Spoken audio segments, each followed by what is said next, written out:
Tidak ada yang seperti majelis maulid dalam rangka ngangkat kesulitan. Nggak ada yang seperti majelis maulid dalam rangka mengangkat kesulitan-kesulitan yang ada dalam hatimu. Ngangkat kesumpekan, caranya duduk hadir di majelis maulid. Lihat bagaimana Allah angkat kesulitanmu, bagaimana Allah mengangkat kesumpekanmu. Kenapa bisa gitu? Assalamualaikum warahmatullahi wabarakatuh.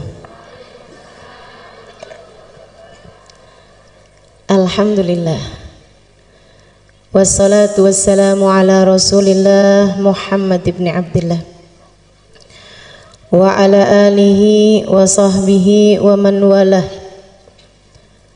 Subhanaka la ilma lana illa ma 'allamtana innaka antal alimul hakim. Rabbi syrah li sadri wa yassir li amri wahlul 'uqdatan min lisani yafqahu qawli, amma ba'du. Alhamdulillah, hari ini Allah izinkan kita menghadiri perayaan Maulid Nabi Muhammad sallallahu alaihi wasallam.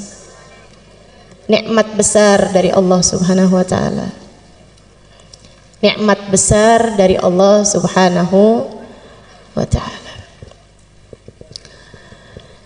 Waktu saya sampaikan kepada guru saya Hubabah Nur, saya bilang, Hubabah, doakan saya bikin acara maulid. Beberapa tahun silam saya telepon beliau, saya bilang doakan acaranya berkah. Beliau bilang, Halimah, hadhihi ni'mah azimah tahtaj ila syukri. Beliau bilang, Halimah, nikmatnya bisa buat majelis maulid, bahkan nikmat untuk sekedar hadir majelis maulid adalah nikmat besar yang harus disyukuri. Yang kalau disyukuri Allah janji la in syakartum la azidannakum. Kalau disyukuri bakal ditambahi.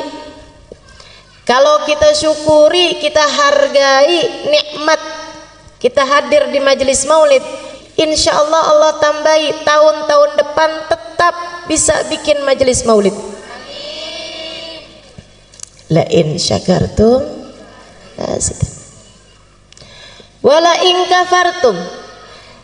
Tapi kalau kamu ingkari, kalau kamu menganggapnya sebagai kenikmatan kecil, kalau kamu menganggapnya sebagai ya daripada nganggur di rumah,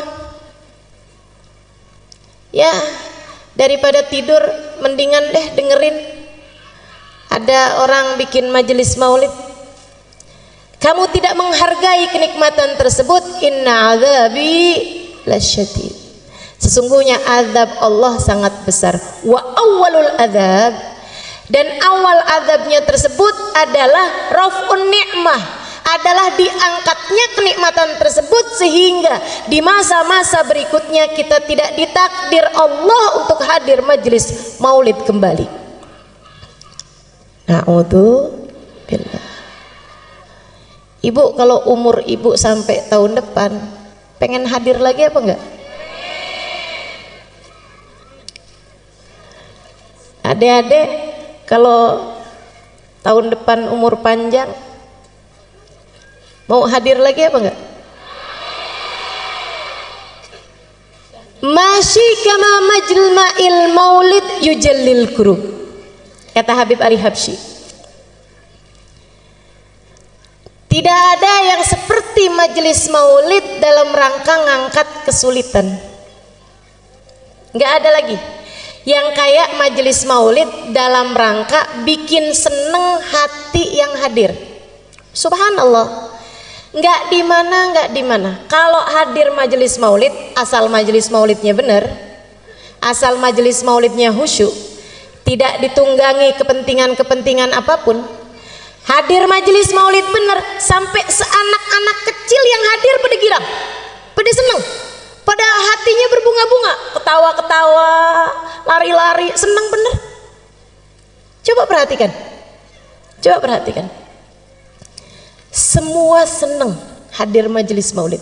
Masyi kama majma'il maulid yujallil kurub. Kata Habib Ali Al-Habsyi. Nggak ada yang seperti majelis maulid dalam rangka mengangkat kesulitan-kesulitan yang ada dalam hatimu. Ngangkat kesumpekan, caranya duduk hadir di majelis maulid. Lihat bagaimana Allah angkat kesulitanmu, bagaimana Allah mengangkat kesumpekanmu. Kenapa bisa gitu? Sebab katanya Nabi Muhammad, inda dzikri salihin tanazzalatir rahmah. Ketika disebut nama orang soleh, kita ngobrol nyebut nama orang soleh, turun rahmatnya Allah. Dan Nabi Muhammad nggak bilang tanzil, tapi tanazzal. Turun berketerusan, turun lagi, disebut lagi, turun lagi, disebut lagi, turun lagi. Rahmatnya Allah berketerusan turun selagi disebut nama orang-orang soleh. Kalau nama orang soleh disebut bisa menurunkan rahmat, bagaimana jika yang disebut adalah ainur rahmatillah, adalah hakikat rahmatnya Allah, yang kata Allah, wa ma arsalnaka illa rahmatan lil alamin. Kami utus engkau wahai Nabi Muhammad sebagai rahmat bagi alam semesta. Jadi begitu disebut nama Nabi Muhammad turun rahmat. Dan tidak ada majelis lebih banyak disebut nama Nabi Muhammadnya daripada majelis maulid. Betul nggak? Belum ya Rabbi salli ala Muhammad, ya Rabbi salli alaihi wasallim, ya Rabbi salli ala Muhammad, ya Rabbi ballighul wasilah, ya Rabbi salli ala Muhammad.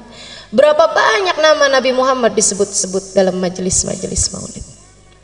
Maka teman-teman, saudariku sekalian saya muliakan, majelis maulid nggak ada ceramahnya aja, itu udah menurunkan hujan rahmatnya Allah Subhanahu wa taala. Karena ceramahnya tuh sebenarnya nggak penting. Jadi kalau saya nggak begitu didengerin nggak apa-apa.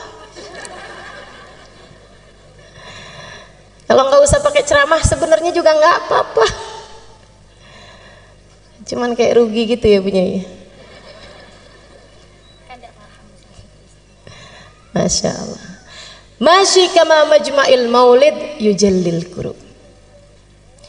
Dha majma' yahdurhan nabi wa ahlul ghuyub. Sebab di majelis maulid tuh nama Nabi Muhammad disebut-sebut, insya Allah kalau sungguh-sungguh Nabi Muhammadnya hadir. Kata Habib Ali Habsyi, bukan kata saya. Yang ngomong ini orang yang sungguh-sungguh melihat sehingga bisa ngasih tahu kita. Dan Nabi kalau sudah hadir suka ngajak-ngajak. Makanya kata Habib Ali Habsyi, yahdurhan nabi wa ahlul ghuyub. Di majelis maulid dihadirin sama Nabi Muhammad dan dihadirin sama alam barzakh, sama orang-orang yang sudah wafat dari para wali-walinya Allah Subhanahu wa taala. Mudah-mudahan Sayyidah Khadijah berkenan hadir. Mudah-mudahan Sayyidah Fatimah berkenan hadir. Apalagi habis disebut-sebut namanya, natawassal bil hubaba. Siapa tuh hubabanya? Sayyidah Khadijah. Wal batulil mustataba. Siapa tuh al batul? Sayyidah Fatimah Az-Zahra. Sebut-sebut namanya, mudah-mudahan berkenan hadir. Yahdurhan nabi wa ahlul ghuyub. Makanya Sayyid Muhammad bin Alwi bin Abbas Al-Maliki pernah bercerita, dan ini cerita ma'ruf, cerita terkenal, banyak disampaikan sama murid-murid beliau. Katanya Sayyid Muhammad bin Alwi bin Abbas Al-Maliki, satu waktu saya diundang menghadiri majelis-majelis safari dakwah di Afrika. Dia bilang setiap malam pindah-pindah, malam ini di masjid ini, malam ini di masjid ini. Ada satu tempat, satu daerah, saya hadir di majelis tersebut, ada satu orang. Di antara mereka datang majelis maulid dari awal, ya Rabbi sholli ala Muhammad, berdiri sampai selesai majelis. Dalam hati saya mikir, kenapa nih orang mungkin nggak bisa duduk? Sepanjang majelis nggak duduk sama sekali. Tapi Tapi subhanallah begitu selesai majelis, waktunya ceramah, duduk dia. Wah, berarti bisa duduk sebenarnya. Habis selesai majelis, karena semua orang duduk, ada satu orang berdiri dari awal maulid sampai akhir maulid, kan bikin mata pasti akan melihat. Sayyid Muhammad tanya sama panitia, Kiai, itu yang tadi dari awal majelis maulid sampai akhir majelis maulid berdiri itu kenapa? Oh itu. Sebentar Sayyid, sebentar. Dia berdiri, lo ditanya malah pergi. Ternyata dia panggil orang itu. Dia bilang, Sayyid, biarkan dia yang cerita sendiri, jadi ceritanya lebih akurat. Saya akan terjemahkan buat Sayyid karena dia nggak bisa bahasa Arab. Ceritalah orang itu. Dia bilang, saya itu dari sejak dulu seneng sama majelis maulid, selalu hadir majelis maulid, demen. Disebut nama Nabi Muhammad disolawatin, Nabi Muhammad diucap salam, diceritakan sejarah Nabi Muhammad, seneng hati ini karena memang saya cinta sama Nabi Muhammad. Cuma beberapa waktu sesudahnya datang ada seorang ustadz, ada seorang syekh yang menerangkan kepada saya tentang maulid sih nggak apa-apa, yang masalah kenapa tuh pakai segala berdiri untuk hormat sama Nabi, nggak perlu. Sebab Nabi Muhammad bilang la tagumuli, janganlah kalian berdiri untukku. Nabinya udah bilang jangan berdiri buat aku, ngapain kalian berdiri buat Nabi Muhammad? Dia bilang dalil-dalil yang dibawa sama si ustadz ini, sama si syekh ini masuk di pikiran saya, sehingga saya kemudian sesudah itu setiap kali hadir majelis maulid waktunya berdiri, saya nggak mau berdiri, duduk aja. Yang lain pada berdiri, Pak ayo berdiri, nggak usah. Saya ucap salam tapi saya duduk aja. Dia bilang satu hari saya lagi ucap salam sama Nabi, orang-orang semuanya berdiri, tiba-tiba Allah bukakan hijab, saya lihat Nabi Muhammad datang. Dia bilang begitu saya lihat Nabi Muhammad datang, saya lihatnya, saya kepengen berdiri tapi nggak bisa berdiri. Dia bilang ternyata kalau lihat Nabi Muhammad spontan, orang nggak cari dalil pasti kepengen berdiri. Dia bilang saya kepengen berdiri, berusaha sekuat tenaga buat berdiri, tapi saya nggak bisa berdiri. Nangis saya rasanya nggak hormat sama Nabi. Nabi datang saya nggak berdiri. Rasanya saya merasa jadi umatnya yang nggak beradab, nggak berakhlak. Ada Nabi Muhammad datang saya nggak berdiri. Saya nggak bisa berdiri, saya paksa nggak bisa berdiri. Sampai habis selesai majelis maulid saya nangis terus. Dibilang habis itu saya sakit. Sebulan, 2 bulan, 3 bulan sakit. Sakit lama sekali. Di tempat tidur. Dia bilang saya kemudian nadar. Saya tahu nih kayaknya saya sakit karena nggak hormat sama Nabi Muhammad. Dia bilang saya nadar, nanti kalau Allah panjangkan umur saya, Allah sehatkan badan saya bisa hadir majelis maulid lagi. Tidak hanya saat qiyam saya berdiri, dari awal maulid sampai akhir maulid saya akan berdiri. Dia bilang alhamdulillah Allah sembuhkan sakit saya. Karenanya tiap hadir di majelis-majelis maulid, saya pun memutuskan untuk berdiri dari sejak awal maulid sampai akhir maulid. Gak usah ditiru jadi aneh. Waktunya duduk kita duduk, waktunya berdiri kita berdiri. Tapi kan saya nggak lihat Nabi Muhammadnya Ustazah, sama. Saya juga nggak lihat. Tapi ulama-ulama bilang, dan saya percaya. Tapi Habib Ali Habsyi bilang, dan saya percaya. Dan lebih daripada semua itu, Nabi Muhammadnya bilang, ma sallama alayya ahadun min ummati illa waraddallahu alayya ruhi hatta aruddu alaihi salam. Hadis riwayat Ahmad, tidaklah umatku mengucapkan salam kepadaku melainkan Allah kembalikan ruhku sehingga aku dapat menjawab salamnya. Nabi udah bilang begitu ya, saya percaya.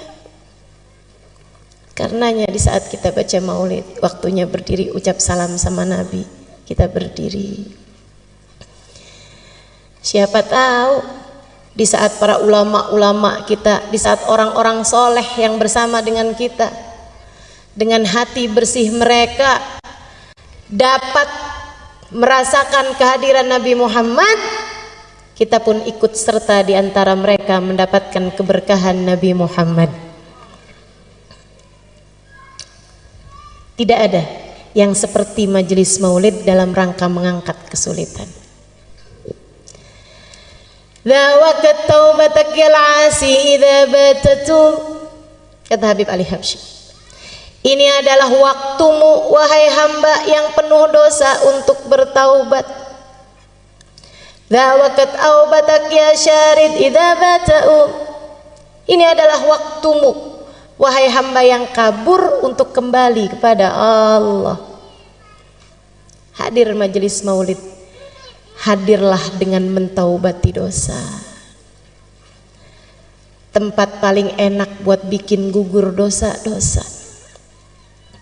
Datang majelis maulid bawa dosa, mudah-mudahan keluar sudah ringan beban dosa di pundak kita. Hadir masih jauh dari Allah, mudah-mudahan keluar dari majelis maulid sudah didekatkan kepada Allah. Hadir majelis maulid belum tercatat sebagai umat yang akan bisa memandang Nabi Muhammad di hari akhirat. Keluar dari majelis maulid namanya sudah ada dalam daftar orang yang kelak akan memandang wajah Nabi Muhammad. Hadir bawa hati, bukan hanya sekedar bawa badan. Sebab yang diceritakan di majelis maulid, yang disebut di majelis maulid tidak lain tidak bukan manusia paling agung, baginda kita Nabi besar Muhammad.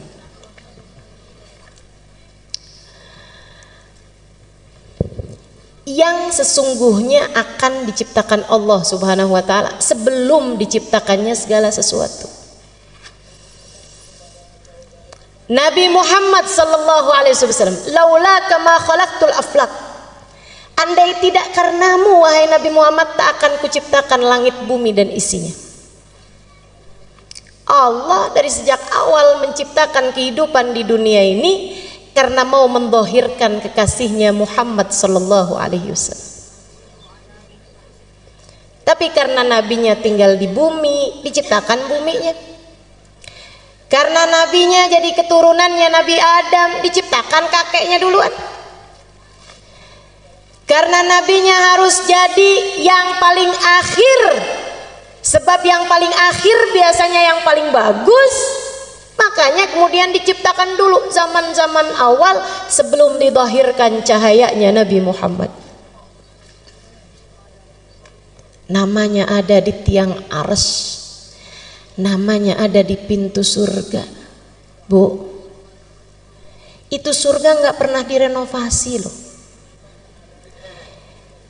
Jadi jangan dikira oh sekarang di surga namanya nama Nabi Muhammad bersanding dengan nama Allah, tapi zaman Nabi Musa Allah Musa, zaman Nabi Isa Allah Isa, zaman Nabi Ibrahim Allah Ibrahim. Enggak, dari sejak zamannya Nabi Adam ketika awal ditinggalkan di surga, Nabi Adam udah lihat di pintu surga ada nama Muhammad bersanding dengan nama Allah. Dan sampai saat itu, sehingga semoga suatu hari kita kelak memasukinya, tetap di pintu surga nama Allah bersanding dengan nama Muhammad. Nggak pernah ada renovasi, nggak pernah ada pembaharuan. Kebayang nggak sih teman-teman, di saat yang lain minta ya Allah masukkan saya ke dalam surga, ya Allah masukkan saya ke dalam surga, Nabi Muhammad namanya di pintu surga. Kebayang nggak betapa tingginya derajat bagindamu Nabi Muhammad sallallahu alaihi wasallam? Di saat yang lain mohon ampunan, ya Allah ampuni, ya Allah ampuni.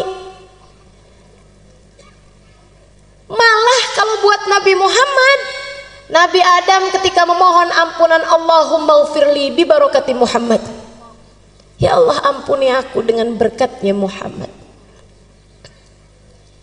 Manusia paling tercinta di sisi Allah. Karenanya sebisa kamu puji Nabi Muhammad, tidak pernah bisa mencapai hakikatnya Nabi Muhammad. Orang yang saya kenal muji Nabi Muhammad sampai habis-habisan, yang baru saja kita baca maulidnya itu, Habib Ali Al-Habsyi. Segitunya Habib Ali Habsyi, tiap hari kerjaannya puji Nabi Muhammad. Bait-bait syair menyampaikan tentang Nabi Muhammad tiap hari. Mahir jisila bidikrin Nabi katanya. Saya nggak gerak, saya nggak ngapa-ngapain kecuali pikiran ini selalu mengingat Nabi Muhammad. Kadang dari kangennya Nabi pengen cepet mati aja dah. Ya kadu min syiddati syuaqi fuadi yatir ilal habibil ladzi hubbu sakan fid dhamir. Dia bilang dari kangennya nih hati udah nggak tahan, aduh ya Allah cepetan deh ketemuin saya sama Nabi, terbangin roh ini menuju Nabi Muhammad, matikan saya. Habib Ali Habsyi pujiannya kepada Nabi Muhammad, al jannah masaqani min wasfiha illa likaunil hibbi fihi khayyama. Surga tidak ada yang membuat aku tertarik untuk masuk di dalamnya kecuali karena kekasihku Nabi Muhammad ada di sana. Yang sudah habis-habisan muji Nabi ini, beliau bilang, wa in kanatil alsun la tafi bi ushri mi'ashari awsafi dzalikal mausuf. Sebisa saya ngomong apa tentang Nabi Muhammad, sebisa saya muji kayak gimana tentang Nabi Muhammad, sebisa saya menyampaikan salam kerinduan seperti apa kepada Nabi Muhammad, sebisa saya bercerita tentang kemuliaan Nabi Muhammad, la tafi bi usyri mi'syari awsafi dzalikal mausuf, tidak mencapai 1% dari kemuliaannya Nabi Muhammad. Tidak mencapai 1% dari kemuliaannya Nabi Muhammad.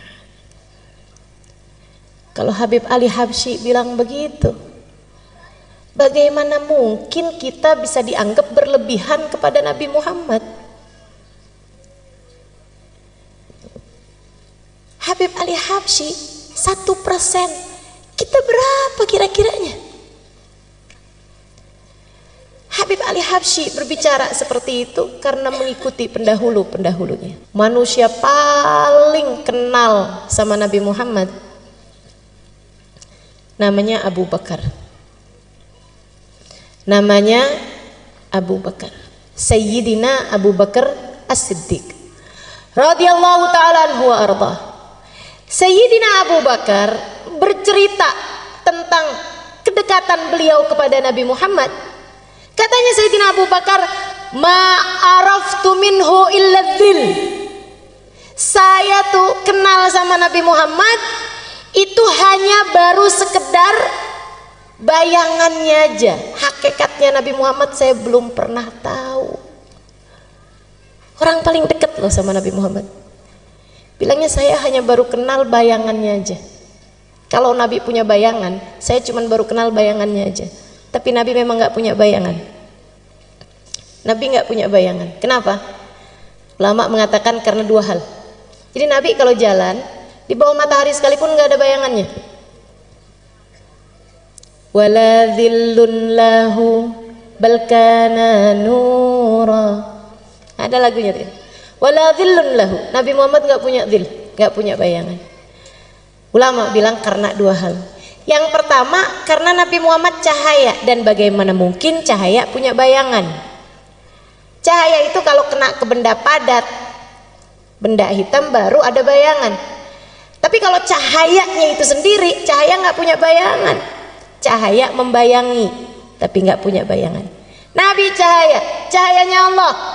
Karenanya kemudian Nabi Muhammad nggak punya bayangan. Itu satu alasannya. Yang kedua, Allah tidak rela ada yang menginjak bahkan sekedar bayangan Nabi Muhammad. Allah tidak suka ada orang nginjek Nabi Muhammad bahkan sekedar bayangan Nabi Muhammad. Masya Allah. Allah ciptakan manusia satu ini sempurna. Kana sallallahu alaihi wasallam ahsanan nasi khalqan wa khuluqan. Allah jadikan Nabi Muhammad sempurna fisiknya, wa khuluqan, dan akhlaknya. Kenapa sama Allah dibikin sempurna? Biar semua orang pada seneng, buat kangen sama Nabi Muhammad, pengen buat cinta sama Nabi Muhammad. Allah sengaja buat Nabi Muhammad sesempurna-sempurnanya makhluk secara fisiknya. Lam ya'ti basyarun ala mithli khalqih fi mahasini nadharihi wa sam'ihi wa nutqih. Qad khalaqahu Allahu ala ajmal surah fiha jami'ul mahasin mahsurah wa 'alaiha maqsurah. Tidak ada orang yang menyamai, mirip aja nggak ada, apalagi sama Nabi Muhammad. Apanya? Fi mahasini nabarihi wa sam'ihi wa nutqih. Dalam ketajaman penglihatannya, dalam kuatnya pendengarannya, dan dalam keindahan ucapannya. Sama Allah matanya Nabi dibikin paling indah dan penglihatannya paling indah. Sama Allah dibikin Nabi Muhammad telinganya bagus dan pendengarannya lebih bagus lagi. Sama Allah dibikin bibir Nabi Muhammad, mulut Nabi Muhammad indah, suara Nabi Muhammad indah, dan ucapan Nabi Muhammad begitu indah. Fiha jami'ul mahasin mahsurah. Dalam diri Nabi Muhammad semua keindahan ada. Jadi kalau kau tanya rambut siapa paling indah, rambutnya Nabi Muhammad.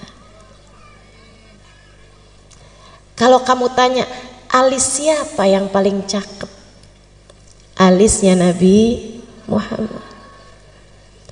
Kalau kamu tanya giginya siapa yang paling bagus, giginya Nabi Muhammad.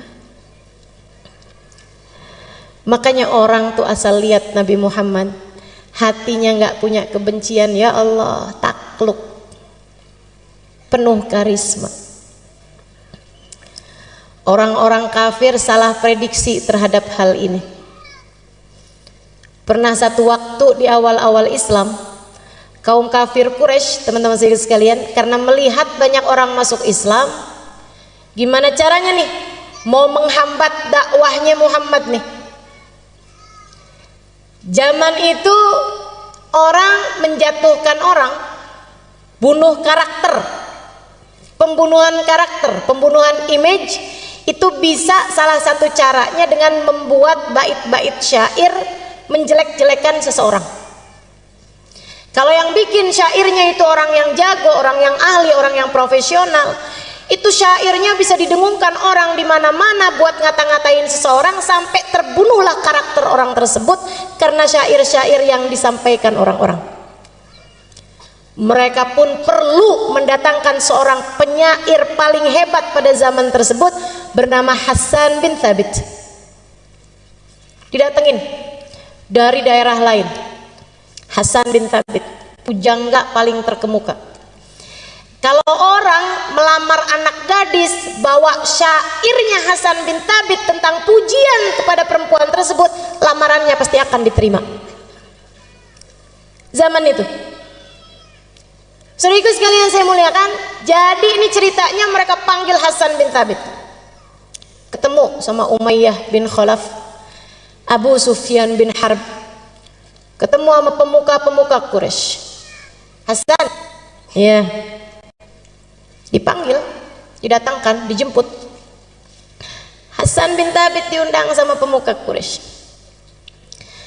Hasan, Kamu selama ini paling mahal dibayar orang berapa banyak?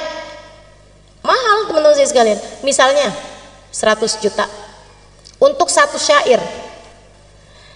Kata mereka, kami akan membayarmu sekarang Hasan 2 kali lipatnya, 200 juta. Oh boleh. Apa nih jobnya nih? Kerjaannya apa nih? Dia bilang, kami minta kamu membuat bait syair, bukan memuji orang tapi jelek-jelekin orang. Oh gampang.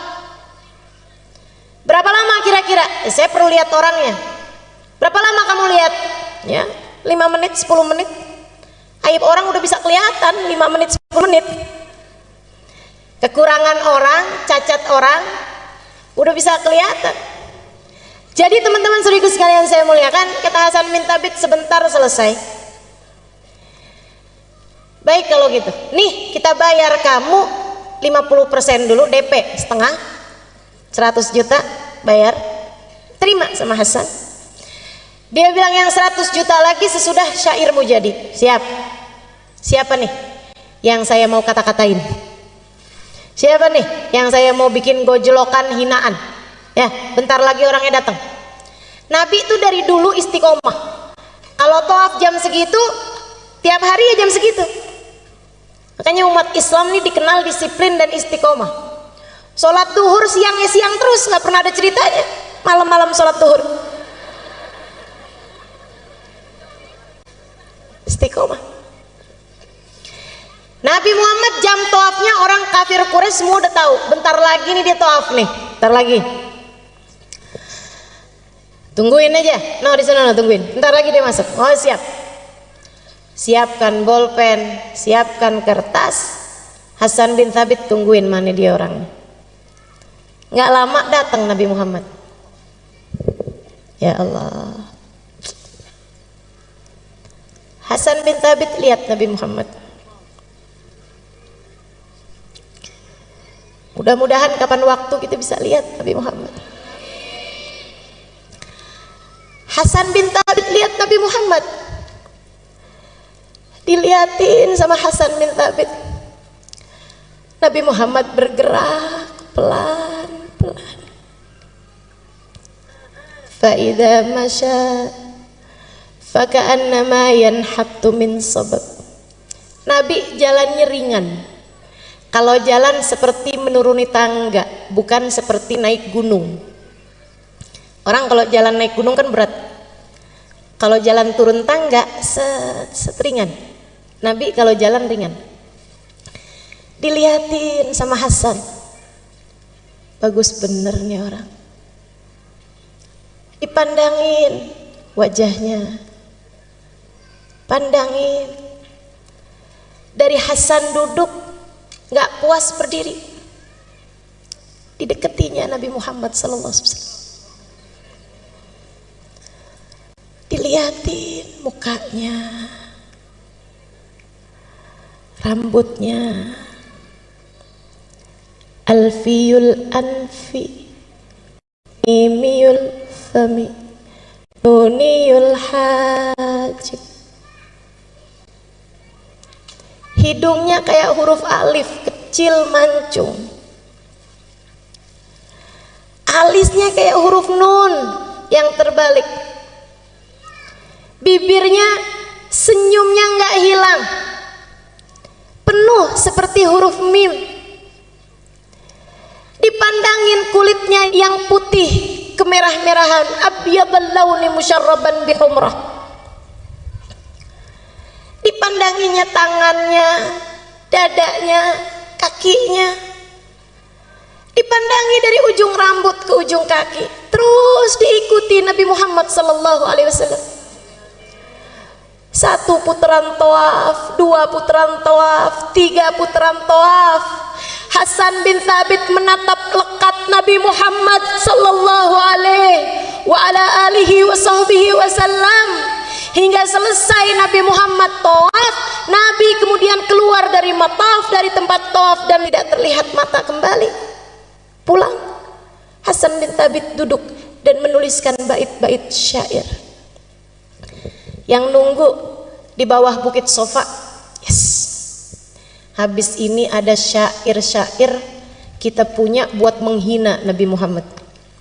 Kita akan bacain syair itu ke kampung-kampung, kabilah-kabilah. Biar Nabi kalau dakwah ke sana mereka semua sudah punya kalimat-kalimat penolakan, sehingga kayak apapun Nabi Muhammad mereka nggak akan percaya. Lebih percaya sama syairnya Hasan bin Thabit. Hasan bin Thabit habis selesai nulis berjalan menuju mereka. Mereka pada senang semua, siap-siap, siapin 100 juta sisanya. Datang Hasan, dia ambil uang yang sudah ia terima dibalikin. Nih, saya kembalikan uang yang kalian bayar saya. Kenapa gitu? Kata mereka. Karena saya ternyata tidak bisa mengerjakan tugasnya. Saya nyerah. Saya nggak bisa kerjain tugasnya. Kok gitu? Kenapa Hasan? Bukannya gampang kamu nyari kekurangan ini? Gampang kalau orangnya orang lain. Akan tetapi yang ini kalian minta saya mencari kekurangannya. Udah saya liatin dari ujung rambut ke ujung kaki, ujung rambut ke ujung kaki, depan, belakang, kanan, kiri, saya nggak dapetin kekurangannya. Kalian minta saya mencari aib dan celah dari seseorang yang sayangnya tidak diberi aib dan celah oleh penciptanya. Jika dikatakan tak ada gading yang tak retak, ketahuilah gadingnya Nabi Muhammad tidak retak. Jika dikatakan tak ada manusia yang sempurna, ketahuilah kata-kata itu tidak berlaku bagi Nabi Muhammad. Tapi tunggu dulu Hasan, kita lihat kamu tadi ada nulis bait syair. Memang, kata Hasan, memang saya nulis bait syair. Kalau gitu kamu bacain deh. Tapi tidak seperti yang kalian harap, kata Hasan. Nggak apa-apa, udah kadung, pengen denger. Salah juga nih, pengen denger.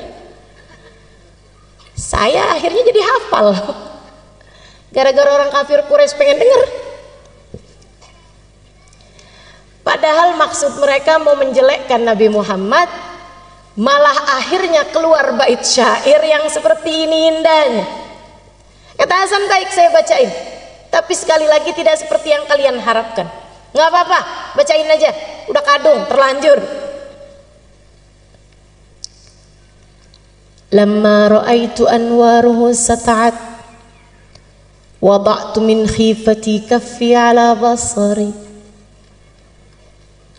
khawfan ala basari min husni suratihi falastu anzuruhu illa ala qadri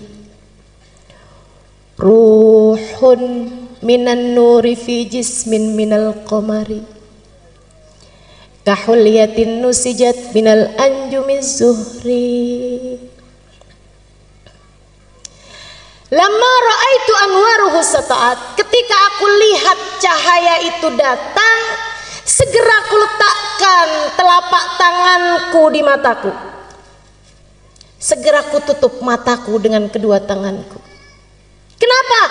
Khaufan ala basari min husni suratihi. Aku takut kilau cahayanya membuat mataku buta. Falastu anduruhu illa al qadri. Padahal aku hanya bisa melihatnya sekemampuanku, bukan sehakikatnya orang itu. Ruhun minan nur. Yang satu ini bukan manusia, akan tetapi ruhnya terdiri dari cahaya. Fi jismin minal qamari, badannya bukan daging, bukan tulang, badannya adalah purnama di saat sempurna. Kahulyatin nusijat minal anjumiz zuhri, memandangnya seperti memandang untayan mutiara yang masing-masingnya terdiri dari bintang paling cemerlang di angkasa. Kata Hasan, dan aku kira orang yang tadi aku lihat pastilah nabi yang diutus kepada umat ini. Maafkan saya, dan saya berterima kasih kepada kalian semua, sebab kalian telah menjadi sarana saya beriman kepada Nabi akhir zaman. Hasan bin Thabit nggak jadi pulang, pergi ke rumah Nabi Muhammad alaihi salam. Di depan Nabi dia bilang, wahai Rasulullah, izinkan aku, ajarkan aku untuk bisa masuk ke dalam agamamu. Nabi jabat tangannya, qul asyhadu an la ilaha illallah wa asyhadu anna Muhammad Rasulullah. Nabi kita, namanya Nabi kan pantasnya ketemu sama umatnya. Namanya umat kan pantasnya diketemuin sama nabinya. Bukan begitu? Mudah-mudahan jangan ada yang terhalang. Mudah-mudahan jangan ada yang terhijab. Mudah-mudahan jangan ada yang tertutup. Mudah-mudahan jangan ada di antara kita yang gak dianggap sebagai umat Nabi Muhammad. Sakit kalau di hari akhirat gak bisa jumpa Nabi Muhammad. Fawail liman la yarani ya Aisyah.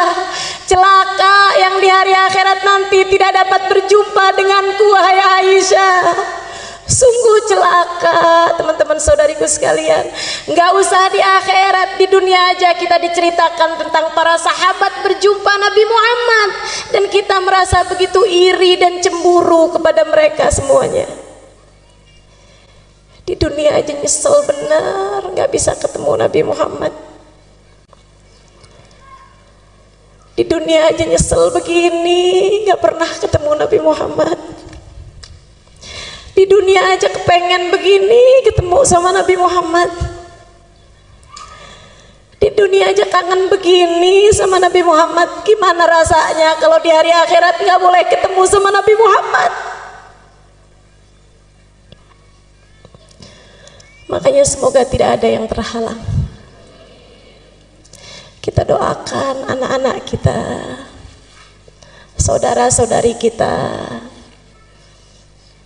orang-orang yang kita sayangi, kedua orang tua kita, jangan ada yang terhalang dari Nabi Muhammad. Jangan ada yang terhalang dari memandang wajah indah Nabi Muhammad. Semuanya biar kebagian insya Allah. Dulu ada satu sahabat tua, tinggalnya dekat Mekah, satu kampung. Jadi ada kampung di dekat Mekah. Waktu Nabi Muhammad dakwah di Mekah, dakwahnya belum nyampe ke kampung itu, karena dia agak dalam. Waktu Nabi Muhammad udah pindah ke Madinah, ada orang tua di kampung tersebut, ada dai nyampe ke sana, dakwah di sana. Akhirnya dia malah masuk Islam. Ada orang tua nih masuk Islam. Umur 60 mau 70-an tahun. Tua. Tiap hari diceritain tentang Nabi Muhammad, ya Allah kangen. Biasanya orang dari manapun kampungnya kalau masuk Islam hijrah ke Madinah atau sekurangnya sowan ke Madinah. Cuman nih orang, dia udah tua, jadi tidak memungkinkannya untuk berangkat ke Madinah. Dia malah justru lebih dekatnya sama Mekah. Jadi orang pada berangkat ke Madinah, dia nggak kuat kakinya, nggak kuat badannya, tapi pengen ketemu sama Nabi. Ya Allah, kayak apa tuh Nabi? Tiap hari nanya, Ustadz sama dai-nya nih, ya sahabi Rasulillah, ceritain dong sama saya Nabi Muhammad. Ntar kalau udah diceritain, ya Allah kapan ketemu sama Nabi Muhammad? Ntar kalau doa, ya Allah jangan mati dulu saya sebelum ketemu Nabi Muhammad. Subhanallah, satu waktu Nabi Muhammad datang ke Mekah untuk Fathu Mekah tahun ke-8 Hijriah. Jadi dia dengar Nabi Muhammad ada di Mekah. Nabi Muhammad ada di Mekah. Senengnya hati. Jadi Nabi sekarang ada di Mekah nih. Siap-siap. Siap-siap. Minum vitamin, minum madu. Pokoknya siap-siap kuatin badan. Di waktu yang sudah dia atur berangkat. Dari kampung dia ke Mekah. Di jalan mikir, bayangin kayak apa ya Nabi Muhammad, ya Allah, kayak apa Nabi Muhammad. Nabi bikin saya kenal sama Allah. Ya Allah, Allah baik benar. Alhamdulillah ya Allah, alhamdulillah. Tua-tua kayak begini masih Engkau izinkan buat mengenalmu ya Allah. Alhamdulillah. Engkau memang dermawan ya Allah. Anta karim, ya karim, ya karim. Sepanjang jalan dinyebut-nyebut ya karim. Allah baik benar, dermawan benar. Sampai nyampe di Mekah. Dia nyampe di Mekah, mikir, ketemu Nabi dulu apa tawaf dulu. Tapi ada aturannya orang kalau masuk ke Mekah harus dalam keadaan ihram kan gitu ya. Walaupun memang waktu itu belum ada aturan haji, tapi memang di mana-mana tuh orang dari sejak zamannya Nabi Ibrahim masuk Mekah tuh hal pertama yang dilakukan adalah tawaf. Sampai ibadah haji pun, ibadah umroh pun sampai sekarang seperti itu. Ada yang namanya tawaf kudum. Tawaf awal kali masuk ke Mekah. Sebagaimana kalau keluar dari Mekah, hal terakhir yang dilakukan juga tawaf. Namanya tawaf wada. Nah, itu aturan dari sejak zaman dulu. Orang masuk Mekah ya tawaf dulu gitu. Jadi dia bilang, ya udah deh ikut aturannya Allah, saya masuk Mekah tawaf dulu aja. Abis dari tawaf baru deh saya mau cari-cari Nabi Muhammad di mana. Tawaflah dia. Tawaf satu putaran. Ingat, ya Allah, Allah baik benar. Saya udah tua begini diizinkan buat masuk Islam. Sebentar lagi diizinkan ketemu Nabi Muhammad. Ya Allah, senang benar. Ya Allah. Dia sambil mikir begitu, di saat tawaf dia bilang, ya Karim. Kenceng. Ada orang di belakangnya nyaut dengan logat yang sama juga. Ya Karim. Noleh dia. Gak seneng diikut-ikutin. Nah, demen ya. Apalagi diikutinya logatnya sama, nadanya sama, noleh. Habis noleh dia maju lagi ke depan. Untung cakep. Yang di belakang cakep bener yang ngikutin dia itu. Untung cakep, kalau nggak cakep udah saya marahin nih.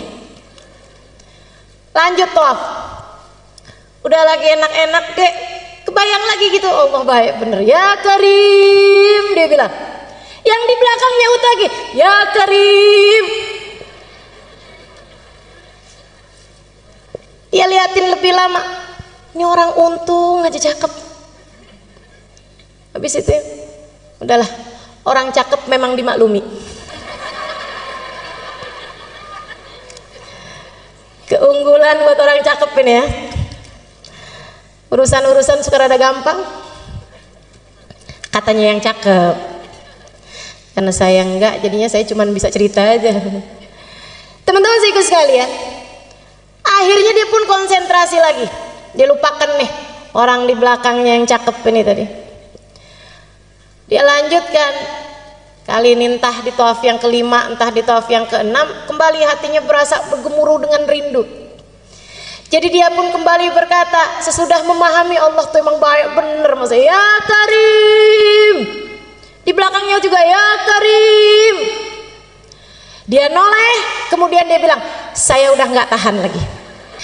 Apakah gara-gara saya ini orang kampung kelihatan nggak berpendidikan? Saya datang dari kabilah jauh, dari kampung pedalaman, karenanya kamu bisa mengolok-olok saya. Laula sobahat wajhik, andai tidak karena cakepnya kamu ini, lastakaitu ila habibi Muhammad, pasti kamu ini bakal saya adukan sama kekasih saya Nabi Muhammad. Yang di belakang senyum lebar, yang diajak ngobrol senyumnya lebar. Terus tanya, Ama ta'rif nabiyyaka ya akhal Arab. Memangnya Bapak nggak pernah ketemu sama Nabi Muhammad? Jangan salah,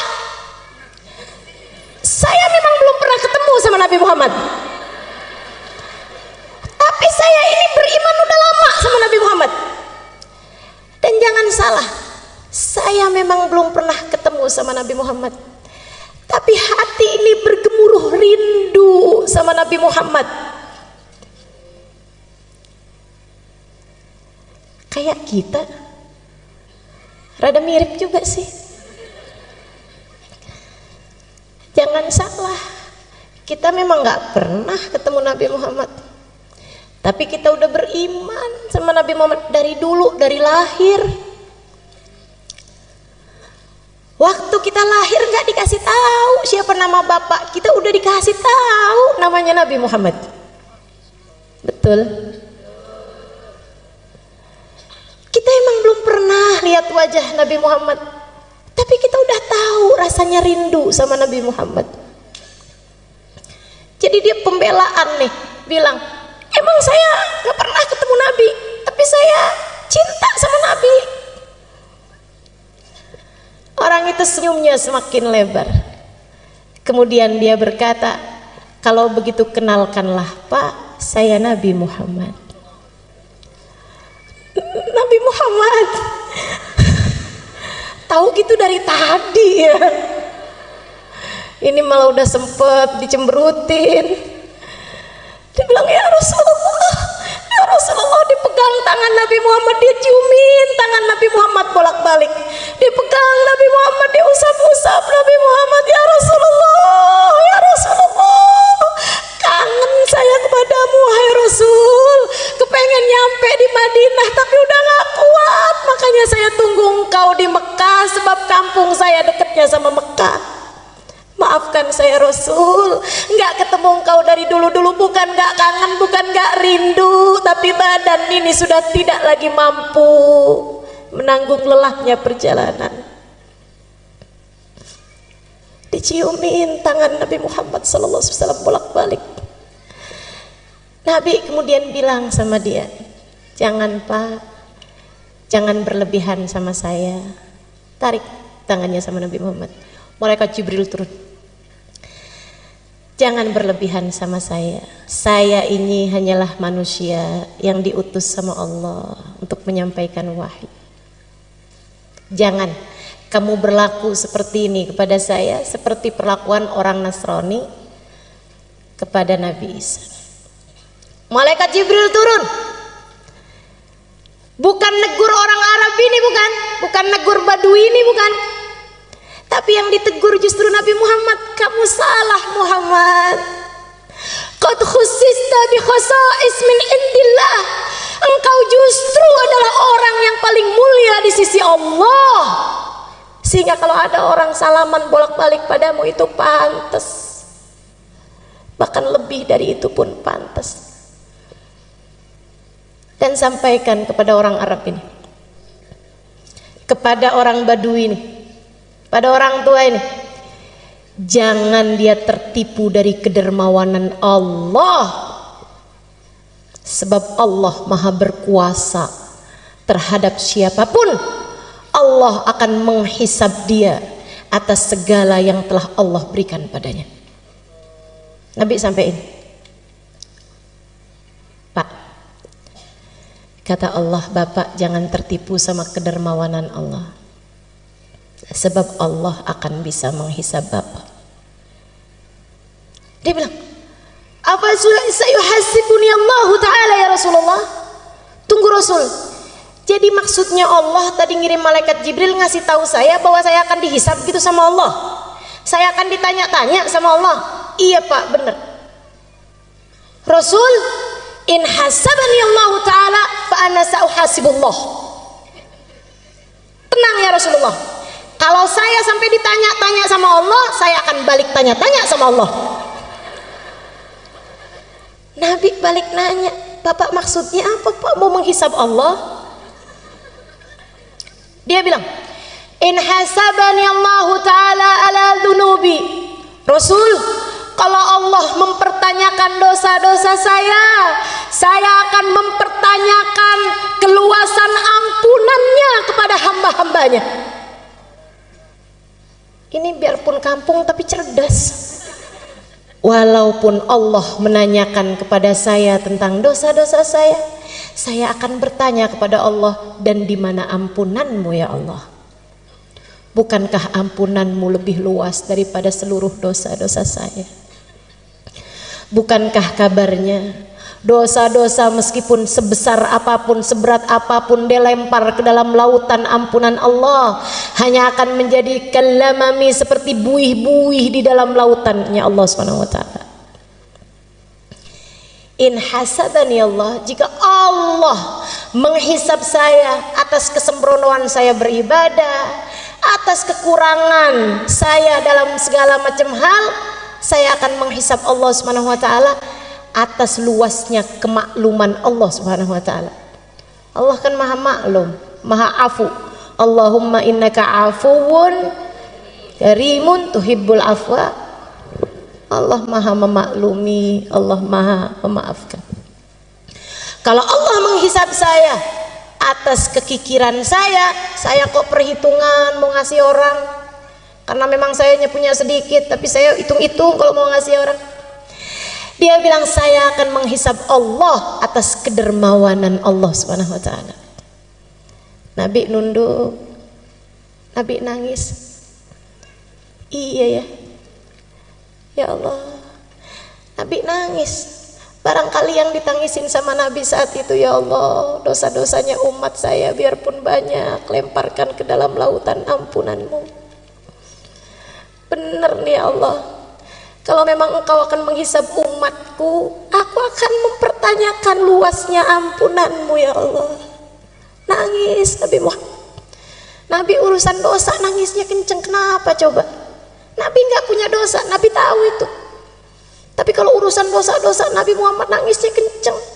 Yang dibayangin umatnya nih, para pendosa-pendosa yang nggak berhenti-berhenti bikin dosa terus-terusan. Nabi nangis. Hatta talat lihyatuh, kabarnya sampai basah jenggotnya Nabi Muhammad.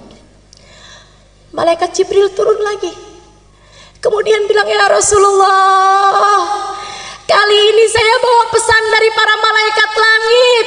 Mereka bilang jangan nangis wahai Rasul, sebab tangisanmu membuat seluruh malaikat di atas langit ikut menangis bersamamu. Jangan nangis wahai Rasulullah. Dan sampaikan kabar gembira dari Allah kepada bapak tua ini. Kata Allah bilang, kalau gitu aku nggak jadi menghisab kamu, biar kamu nggak menghisab aku. Kata Allah, aku tidak akan menghisabmu agar kamu tidak menghisabku. Dan sampaikan pula kabar gembira padanya. Innahu min rufaqaik fil jannah. Bapak tua itu kelak akan bersanding denganmu di surga Allah. Bukan hanya nggak dihisab, akan tetapi dia akan bersama dengan Nabi Muhammad kelak di surga. Saya dengar cerita ini, ya Allah, walaupun kita nggak ada jaminannya, tapi kan kita kepengen juga. Karenanya kita minta sama Allah di malam mulia 12 Rabiul Awal. Kita minta sama Allah, ya Allah, ya Allah, ya Allah.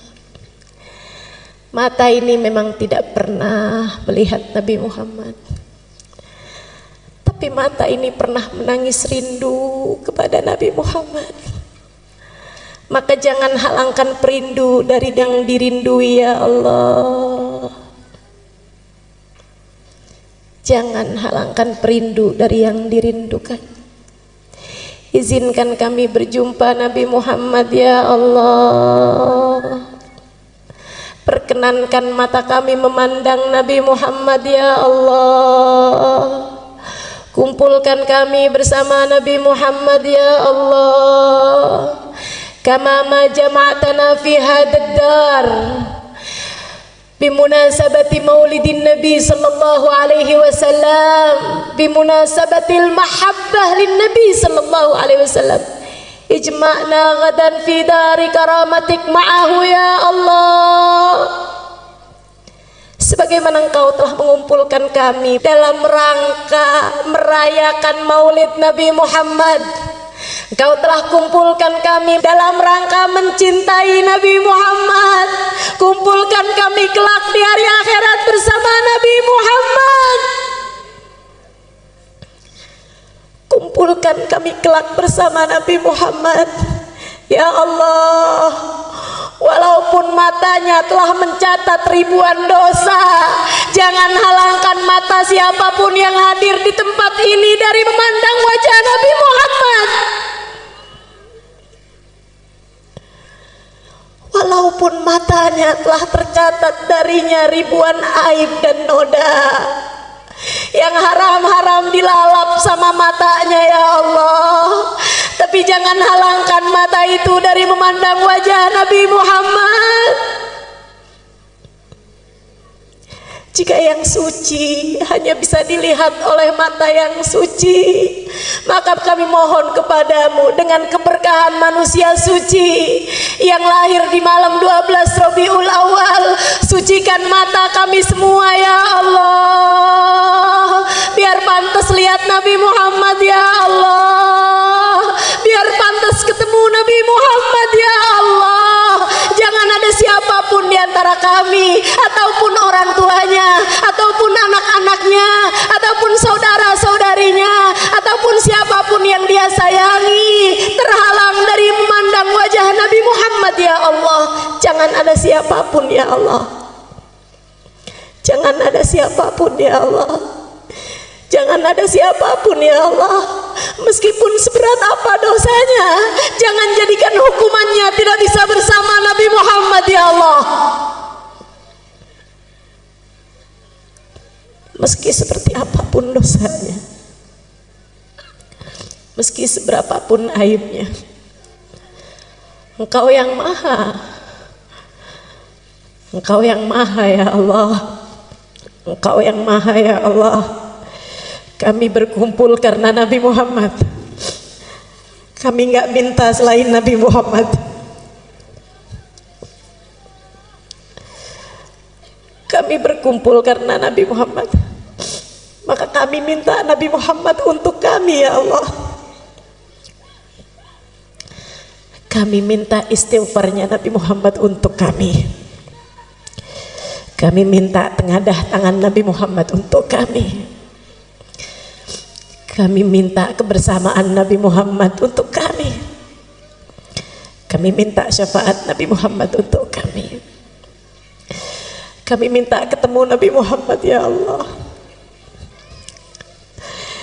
Di dunia udah gak bisa ketemu Nabi Muhammad, jangan halangkan kami ketemu Nabi Muhammad di akhirat ya Allah. Jangan halangkan kami berjumpa Nabi Muhammad ya Allah. Allahumma ya Allah, kabulkan hajat kami. Hajat kami adalah rahmat-Mu. Hajat kami adalah Nabi Muhammad. Ya Allah, ada banyak orang di atas muka bumi ini tanpa diminta Engkau beri. Masakah kami yang meminta Engkau tolak ya Allah?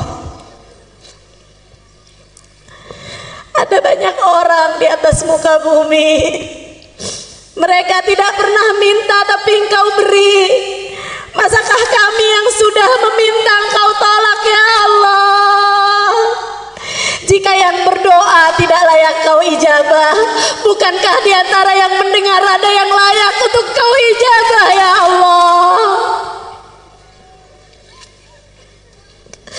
Lagi pula ya Allah, jika Engkau hanya mau menerima yang soleh di antara kami, lantas orang-orang yang tidak soleh kepada siapa ia meminta ya Allah? Kumpulkan kami dengan Nabi Muhammad. Kumpulkan kami dengan Nabi Muhammad ya Allah. Jangan halangkan kami dari Nabi Muhammad ya Allah.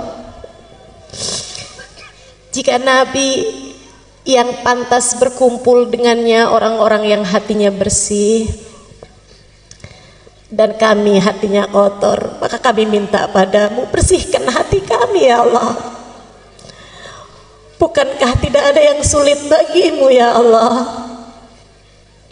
Bersihkan hati kami ya Allah. Hilangkan ujub, hilangkan hasud, hilangkan sombong, hilangkan dendam, hilangkan kebencian, hilangkan permusuhan, hilangkan ria, hilangkan apapun yang menghalangkan kami dari memandang wajah Nabi Muhammad. Hilangkan apapun di hati kami ya Allah yang menjadi penghalang kami bersama Nabi Muhammad. Ampuni dosa kami, tutup aib kami. Jika yang pantas bersama dengan Nabi Muhammad, hamba-hambamu yang soleh, yang tidak pernah meninggalkan sholat dan istiqomah dalam ibadah, jadikan kami salah satunya ya Allah.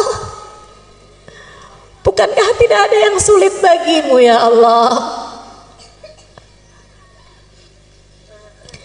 Jika yang pantas bersama Nabi Muhammad, hamba-hambamu yang bertakwa, yang jauh dari perbuatan dosa, maka kami minta dengan kemuliaan malam ini, dengan kemuliaan Nabi Muhammad yang lahir malam ini, kami minta padamu ya Allah, jadikan semua yang hadir di tempat ini bertaubat dari dosa, meninggalkan dosanya sesudah ini, dan tidak kembali lagi mengerjakan dosa yang menghalangkannya untuk bisa bersama Nabi Muhammad ya Allah.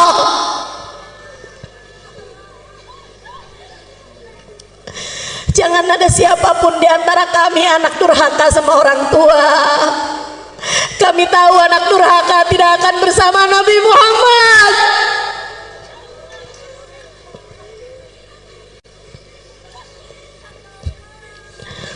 Jangan ada di antara kami orang yang dekat dengan zina.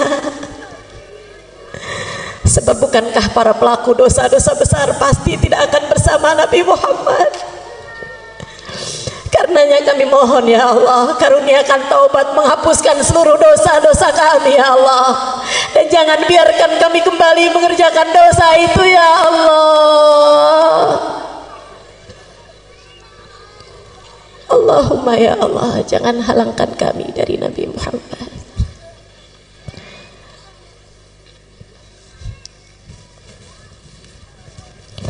Rabbi faj'al mujtama'na ghayatu husnul khitam wa'atina ma qad sa'alna min atayakal jizami wakrimil arwaha minna biliqa khairil anami.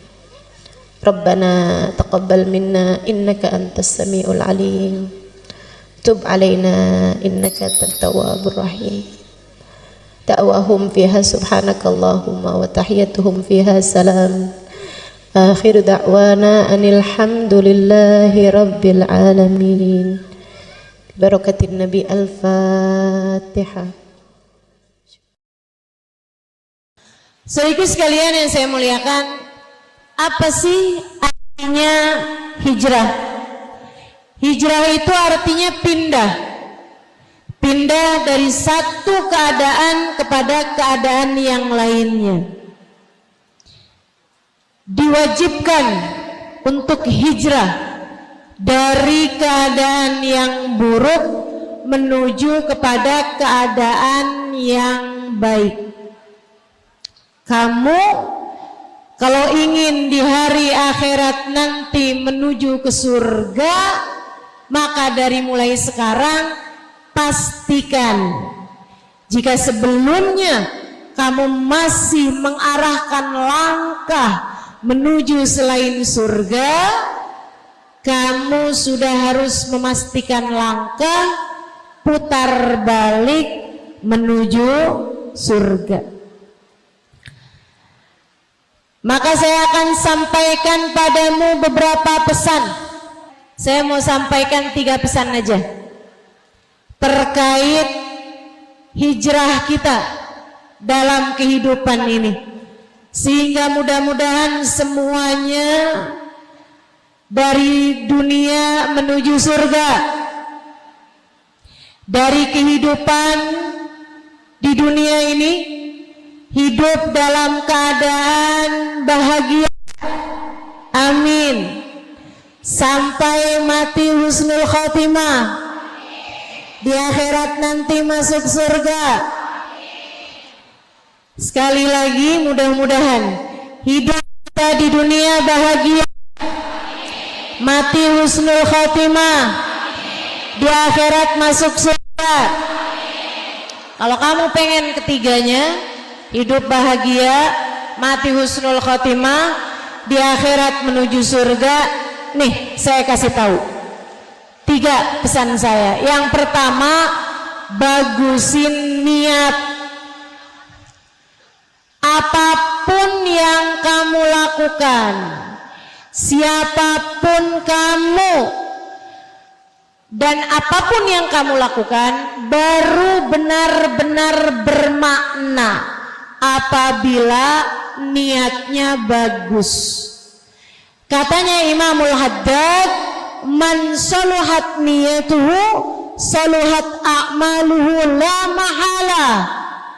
Orang kalau niatnya bagus, perbuatannya bakalan bagus, pasti. Wa man sa'at niyatuhu sa'at a'maluhu la mahala. Dan kalau niatnya jelek, perbuatannya bakalan jelek. Wa in kanat fi suratihi hasanah, walaupun kelihatannya kayaknya bagus. Kalau udah niatnya nggak bagus, bakalan perbuatannya juga nggak bagus. Kayak ada tuh berapa tahun yang lalu mau pemilihan anggota dewan, nyumbang karpet masjid biar dipilih. Nyumbang karpet masjid, perbuatan bagus apa nggak bagus?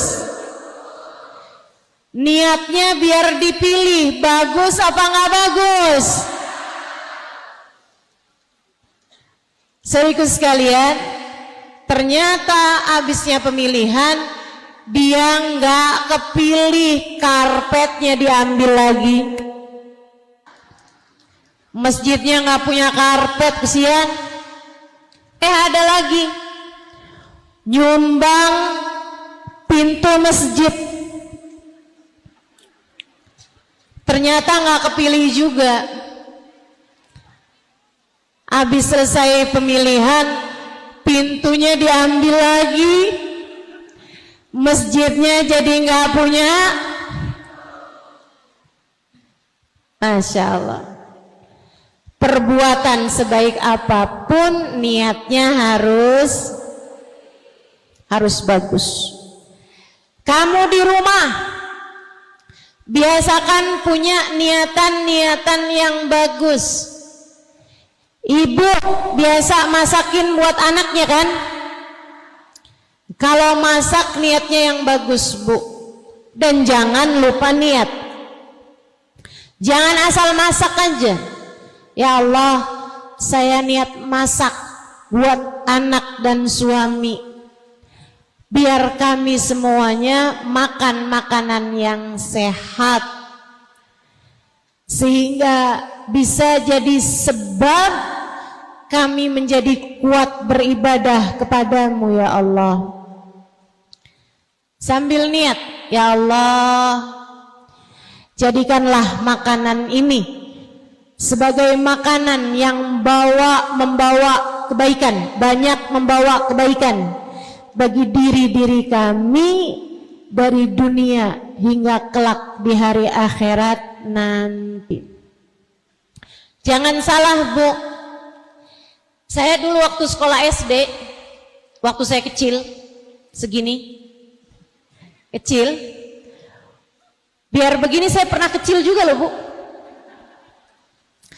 Saya waktu sekolah SD itu, zaman saya kecil, selalu saja juara kelas dan tidak pernah merasa kesulitan untuk belajar. Saya mudah untuk masuk pelajaran-pelajaran yang diberikan.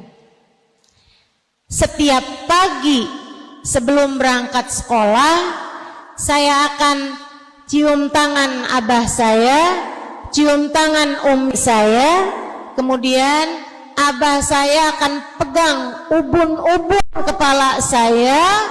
Beliau kemudian berdoa, barakallahu fik, disebul ubun-ubun kepala saya. Saya dulu meyakini bahwasanya apa yang dikerjakan abah saya membuat otak saya encer, sehingga saya lebih mudah mendapatkan pelajaran-pelajaran dan memahami ilmu yang saya dapat di sekolah. Jadi kalau ada teman yang nanya, kok kamu pinter sih?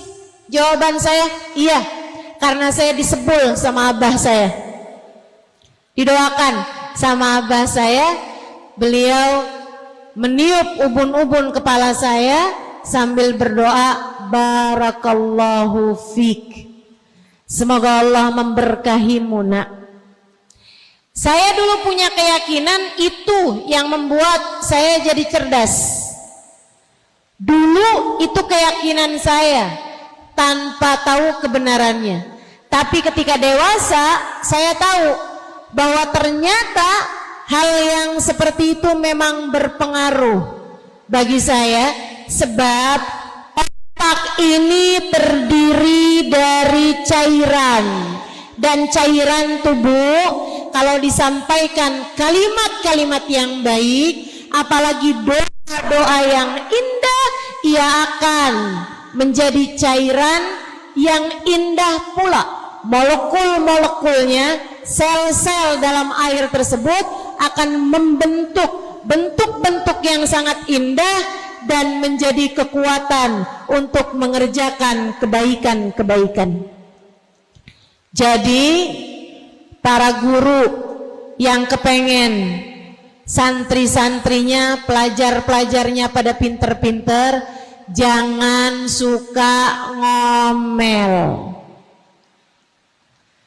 Para ibu yang kepengen anakmu cerdas-cerdas, jangan suka marah-marah. Apalagi marah-marahnya sambil masak. Masakanmu itu semuanya cairan. Cairan tersebut, air tersebut, kalau kamu marah-marah, ia akan jadi sesuatu yang rusak, masuk ke dalam tubuh anak-anakmu, merusak otak, merusak kesehatan, merusak hati, merusak anggota tubuh. Itu sebabnya Imam Al-Ghazali menyampaikan dalam salah satu kitabnya, siapa yang sepanjang harinya kepengen bagus, awalilah pagi hari dengan bacaan dan ucapan-ucapan yang bagus. Bu, jadi kalau lagi masak, niatnya yang bagus, baca doa dan harapan-harapan yang bagus, insya. Ibu-ibu sekalian, saya jarang nyikat kamar mandi karena saya malas, dan karena biasanya ada yang nyikatkan kamar mandi saya. Tapi kalau saya sedang nyikat kamar mandi, saya akan nyikat kamar mandi sekaligus dengan niatan-niatan. Saya bilang, ya Allah, saya hanya bisa membersihkan kamar mandi. Yang bisa membersihkan hati saya hanya Engkau yang dapat melakukannya. Ya Allah, saya hanya bisa membersihkan dinding-dinding kamar mandi, lantai-lantai kamar mandi, toilet-toiletnya. Tapi yang dapat membersihkan saya dari dosa-dosa hanya Engkau ya Allah yang dapat melakukannya. Kamar mandi kalau nggak digosok, kalau nggak dibersihkan, begitu menjijikkan. Demikian pula dengan hati kita, jiwa kita, kalau tidak mendapatkan ampunan dari Allah, hati kita dapat menjadi tempat yang begitu menjijikkan juga. Jangan sampai hatimu menjadi tempat yang menjijikkan. Bu, sambil nyapu niatnya yang bagus. Ya Allah, saya sapu ruangan rumah saya. Sapukanlah pikiran-pikiran kotor dari pikiran saya.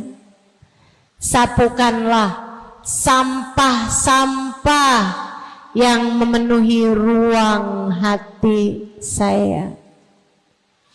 Kalau kamu pagi-pagi buka horden, buka jendela, kamu bilang sama Allah, ya Allah, yang saya lakukan hanya bisa buka jendela, sehingga udara di luar bisa masuk ke dalam rumah. Saya minta kepadamu ya Allah, bukakanlah hati kami sehingga rahmat-Mu mudah untuk masuk ke dalam hati-hati kami. Niat dengan niat-niat yang bagus, insya Allah. Itu untuk hal-hal sederhana yang bisa kita lakukan, apalagi hal-hal besar yang kamu lakukan dalam kehidupan. Adik-adik yang pengen kawin, kalau kamu kawin, jangan niat cuman biar seneng, apalagi cuman sekedar biar bisa jawabin omongan tetangga yang suka nanya, kapan kawin? Tuh temen-temennya udah pada gendong anak. Kalau kamu bingung jawabnya, saya ajarin. Jodoh, rezeki, ajal yang punya Allah, adanya di tangan, dalam genggaman, dalam takdir. Jadi kalau kamu terus-terusan ditanya, kamu kapan kawin, kapan kawin, jawab aja, kalau tante kapan mati. Jodoh aja sama aja deh, sama-sama gak ada yang tahu. Hati-hati, jagain mulut. Saudariku sekalian yang saya muliakan, jangan suka nanya sama orang yang habis kawin, kamu kapan punya anak? Emang dia tahu? Enggak tahu. Enggak tahu ibu-ibu sekalian. Karena yang enggak usah nambahin bingungnya orang.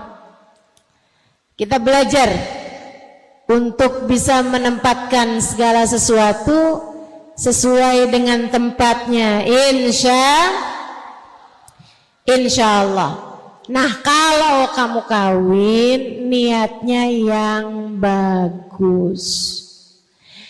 Niat buat memperbanyak jumlah umat Nabi Muhammad.